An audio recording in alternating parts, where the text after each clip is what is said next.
Hey, I'm Robert C. Dupree, and I want to bring to the American people's attention here still about a major company here, General Mills here, that is down here in the Kansas City area, down here in the North Bottom, which is where they're located here in the Kansas City area, and still how that the racism and discrimination is still going on behind the scenes that General Mills want to keep hid and quiet.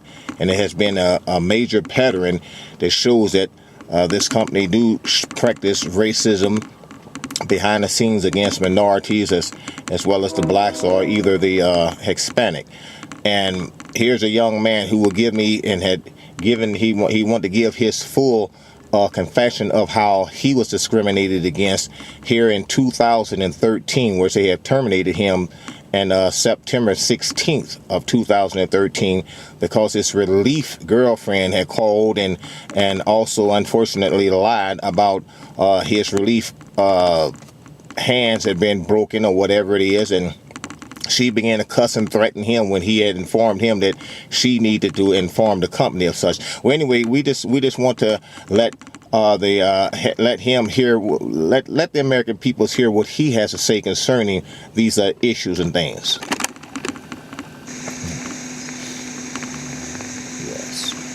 Hey, how you doing, brother? I'm glad to meet up with you. And okay, I'm Robert Dupree. And okay, now first of all, what is your name? My name is Antoine Pabot. And the position that I held at General Mills was a mill utility. Okay, man. Before you go any further, I want to make sure you realize. Do you realize that you are being recorded? Yes. Okay. Do I have your permission to record you? Yes. Okay. Go ahead. Well, what happened was I've been working for General Mills now for a year and a half, and I moved to Missouri with my girlfriend from Florida. I'm originally from Chicago. I was living in Florida for 11 years. Before I came to Missouri, I was working for Nature's Bounty, which is the #1 vitamin supplement company. Right. And when I left there in good terms. They even issued me a letter of recommendation. So I ended up coming to Missouri to be able to start, the life of my family. Right. And so when I came, I, was told about, General Mills and that General Mills was a great company. So I ended up going down to General Mills, and I ended up receiving a job through General Mills due to the fact that I had a letter of recommendation. Right. And so over the time of me working for General Mills, I started when we was going through orientation, they kept mentioning about the dark ages, and I kind of found that weird, and I was like, what's dark ages? Now was that management mentioned? Yes, the management, because it was the management that were speaking about the dark ages. So I kept wondering, like, what is dark ages? So I, when I would ask, they were like, we don't want to go in depth with it, but the plant is known for some things that occurred. That's how they stated it. So I said, all right. So I've been working and everything. They hired me as a mill utility, which a mill utility's job is to pretty much help out operators, assistant operators with, when it comes to repair day, taking apart rolls, putting rolls together, patrolling the plant, making sure the machines and everything is operating. So I upheld my job great. That's one thing they can say, that my work ethic was very well up to par. And the thing that I like is overtime. So the thing I like about General Mills, they have it to where if you don't want to work your overtime, you could be able to pass your overtime over to someone else who wants it. And so, like, a lot of people, they used to come to me all the time, hey, you want to work? And I was working 12, 16 hours, and they had us working 7 days. So I was pushing 12 and 16s 7 days, And you said they fired you now, right? Yeah, they fired me. What happened with that? Well, what happened was on September 13th, 2013, at 7 o'clock in the morning, I came to the spot room because I just had worked a 12-hour shift. Right. So I came to the spot room because the job is a relief-based job.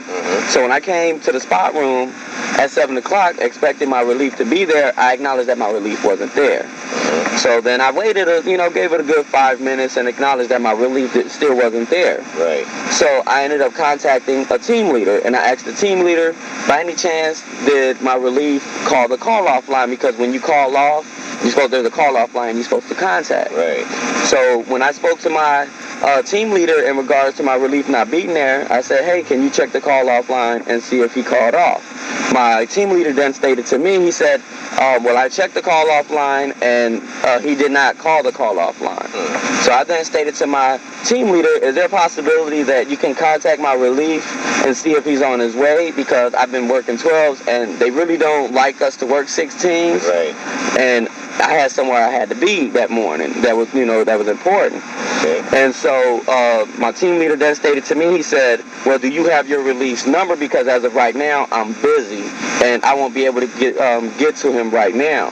So then I stated to him, I said, yes, I do have his number. And the reason why I have his number alongside with other employees, because with it being a relief job, the way they have it set up is sometimes at certain times, the team leaders don't come in, so it'll be like a 4 to 5 hour gap where they don't have anyone. Right. So they, their thing is good to have, that person's number, so that way, if that person ain't gonna be able to come in, they can give you a heads up. Right. And that way, you could try to get somebody else to cover them hours if you can't cover them.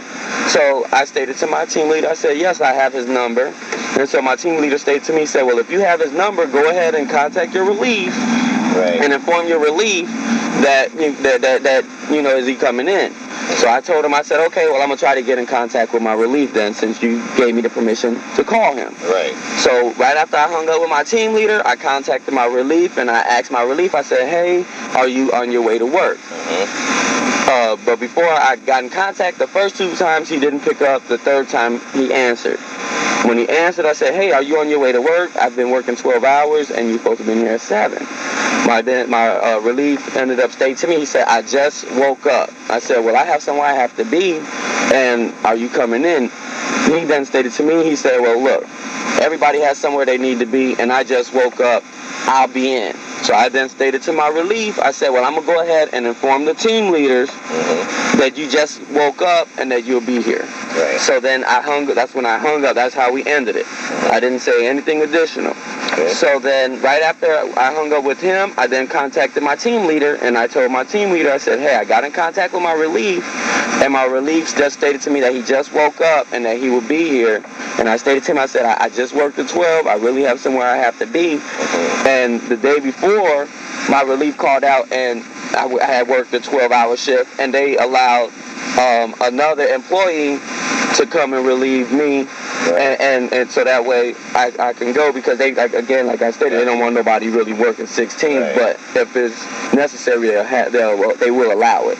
So I stated to my team, I said, well, he just said he just woke up and that he'll be here, and I really have somewhere I have to be. Is there a possibility we can move that employee up again until he arrives? They then stated to me, they said that's fine, go ahead, clock out, and that's how we ended it. I clocked out and I left. When I clocked out, it was 7:10 a.m. When I left, I don't stay far from the job. So I left at 7:36. It was like 7:35, 7:36. I received a phone call from my relief's phone, so I'm expecting it probably my relief to call me and say, hey, I apologize for what happened. When I picked up, I didn't acknowledge that it was his girlfriend on the phone. Okay. So his girlfriend then stated to me, she said, hey, I'm just calling to inform you that he won't be able to come in due to him breaking his hand. I then stated, mind you, I'm not on company grounds. I'm not on their time. I'm already now, I was pulling into my parking spot. Okay. So then I stated to her, I said, well, no disrespect. I said, but he needs to contact General Mills and inform General Mills that he's not coming in, because they're expecting him to come in, and he knows this is a relief job, and he knows that he has to call the call-off line. Right. As soon as I said that, I don't know how the conversation went south. I was pretty much telling her what they had to do. Right. She then starts coming at me with all these bad verbal, just coming at me crazy, all this profanity, all these obscenities, just coming at me crazy.